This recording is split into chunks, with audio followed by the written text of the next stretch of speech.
తిరుమల మీరు వెళ్ళిన తర్వాత చాలా అద్భుతంగా ఉందని చెప్పారు. గతంతో పోలిస్తే బాగుందా, ఇప్పుడు బాగుందా అనేది ఒక వేరే చర్చ జరుగుతుంది సోషల్ మీడియాలో నేను అనని మాటలు కూడా పెట్టేస్తున్నారు. ఆ ఏబిఎన్ రాధాకృష్ణ, ఆ బిఆర్ నాయుడు. నేను నిన్న తిరుపతి వెళ్ళాను. తిరుపతిలో బంధుమిత్రులతో ఫ్యామిలీతో వెళ్ళి అక్కడ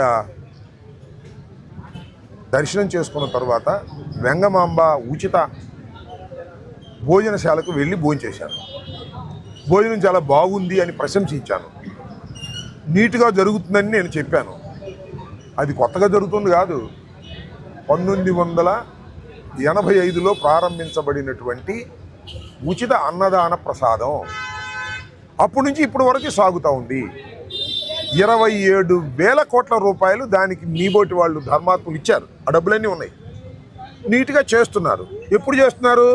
బిఆర్ నాయుడు వచ్చిన దగ్గర నుంచే చేయట్లా, కూటమి ప్రభుత్వం వచ్చిన దగ్గర నుంచే చేయట్లా, 85 నుంచి చేస్తున్నారు.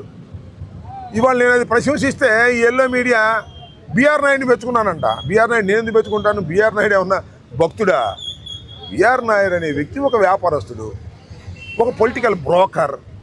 ఆ బిఆర్ నాయుడిని నేను మెచ్చుకున్నానని, ఆ బిఆర్ నాయుడికి ప్రశంసలు అందించానని ఎవరు చెబుతున్నారు? బిఆర్ నాయుడు ఛానల్లో చెబుతున్నారు. నా ఛానల్లో పెట్టుకుందాన్ని తీసుకెళ్ళి ఎందుకు ఇలా చేస్తున్నారు నాకు అర్థం కాల. నారా చంద్రబాబు నాయుడు గారు కూడా దైవాన్ని వాడుకుంటున్నాడు. ఏ విధంగా రాజకీయంగా వాడుకుంటున్నాడు విన్నారా? ఎంత దుర్మార్గం అండి. చంద్రబాబు నాయుడు గారు కూటమి అధికారంలోకి వచ్చిన తర్వాత చంద్రబాబు నాయుడు ఏమంటాడు? జగన్మోహన్ రెడ్డి గారి టైంలోనంట నెయ్యిలోనంట పంది కొవ్వు గెలిచిందంట, నెయ్యిలోనంట పశువుల కొవ్వు గెలిచిందంట. ఆ నెయ్యి లడ్డూలుగా తయారైందంట. ఆ లడ్డూలు దేశవ్యాప్తంగా తిన్నారంట.